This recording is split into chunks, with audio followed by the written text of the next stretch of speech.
Hopefully our model does something. See, it is trying.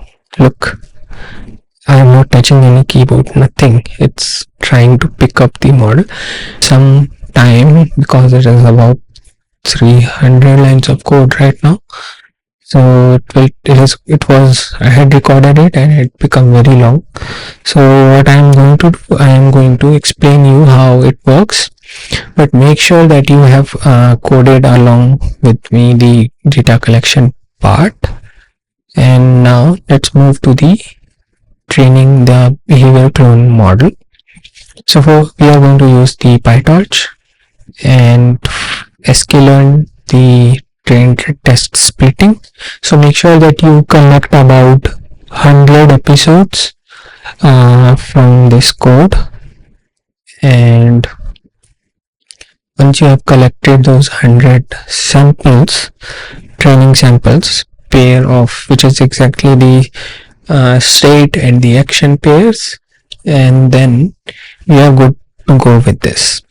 So I have defined a simple BC dataset class which has inherited the Pytorch datasets, because we need to define the length and get item attribute, like how Pytorch knows that what is the size of data and how to pick one of the data from your dataset. So it is nothing, just the dictionaries, numpy arrays, and in here the dictionary is defined as state and action pairs with the same index. They are having the same index.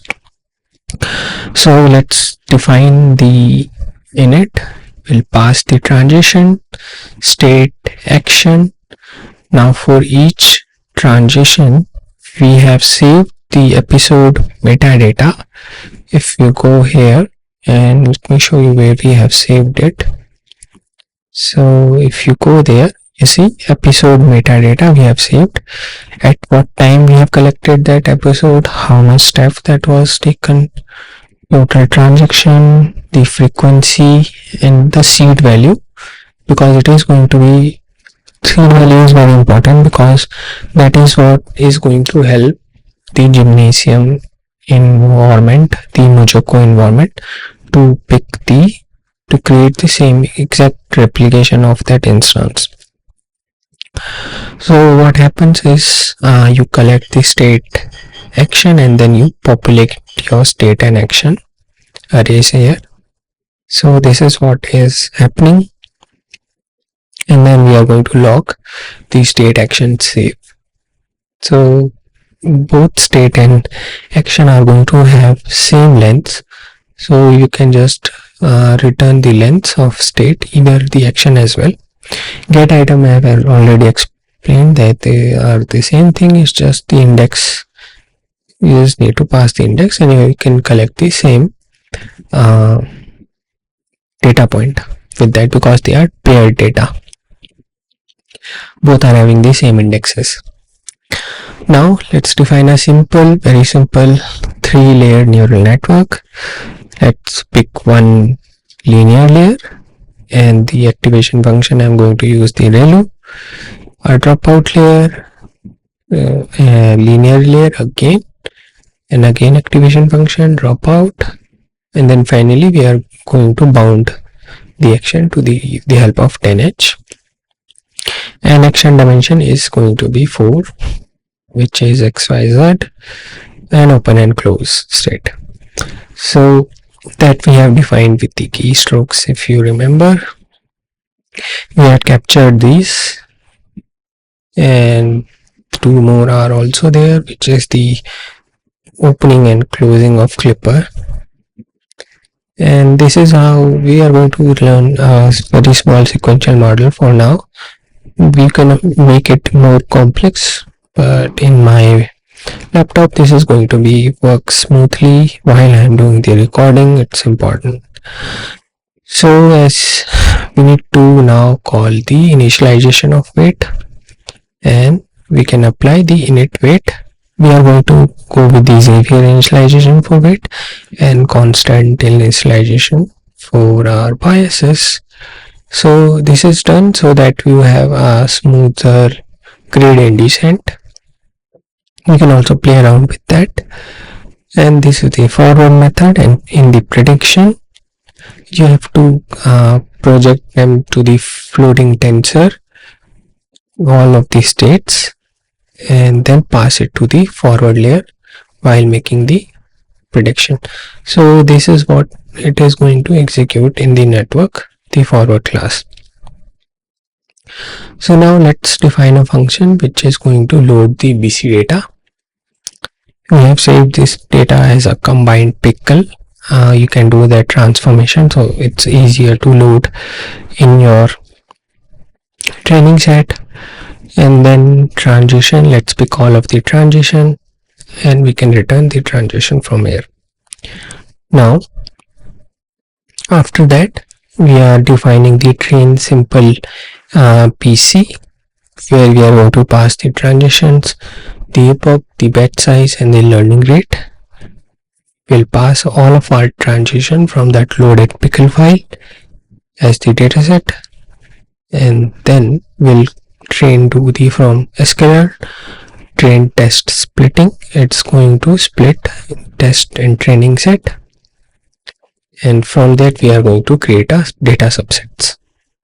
So step 1 is to do the splitting and then create the subset. From there we'll create the data loader class, which ensures that since we have inherited the data, then we are going to use, we'll be able to use the Pytorch data loader class.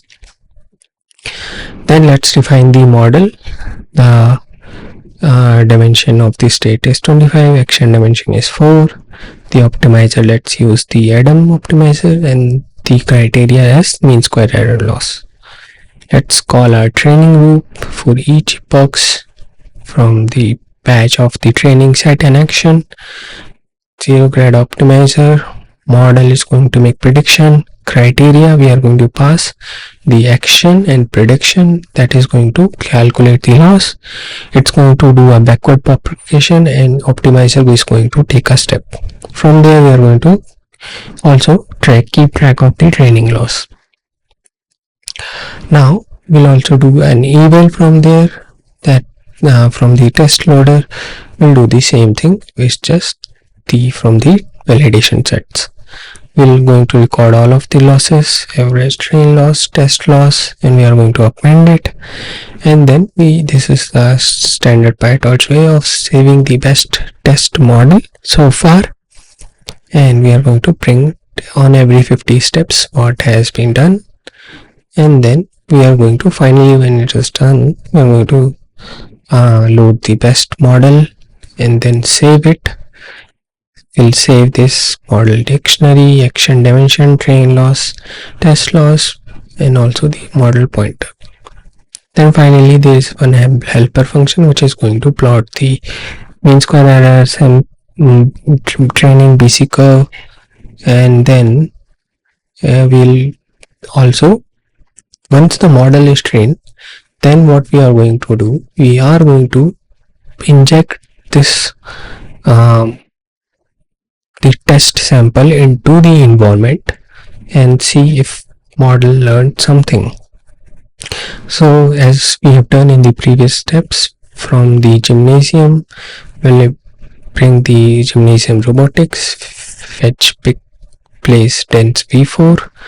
Remember that we are going to use the v4 version, and then we are going to inject the observation from the test sample. Same thing that we have done previously, calculating the desired and initial weights, and we are going to propagate all of this. This is the same thing, same code that we have done in the step 1. We are observing like is the current distance or what our desired state is met or not, and based on that our validation data set is going to render the environment, and there you can see with your own eye if this is done properly or not. So now let's call our main function.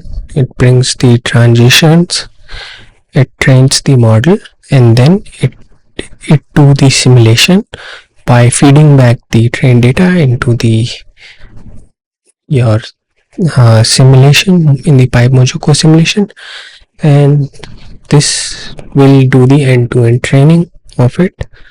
Let's start with training this code.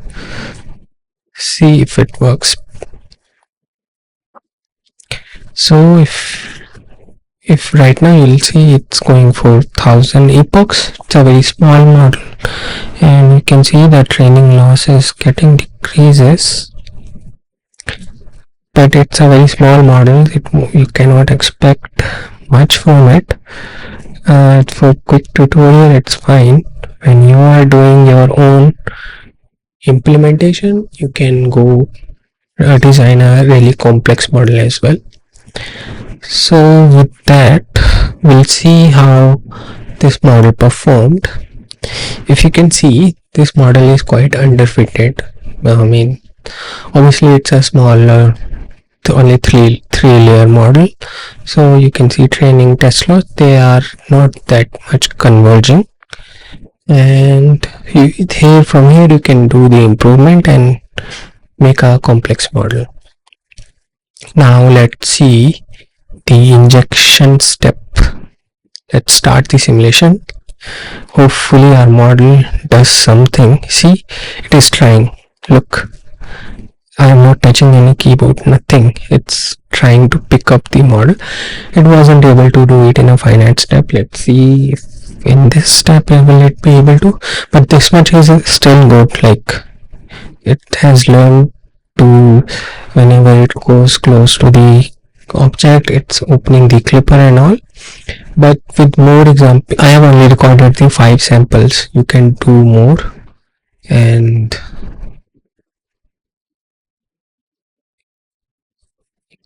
so yeah, it's all about giving more time and compute. Your model will be able to learn. So yeah, thanks very much. In the next section, we are going to learn about the reinforcement learning. This is the behavior cloning way.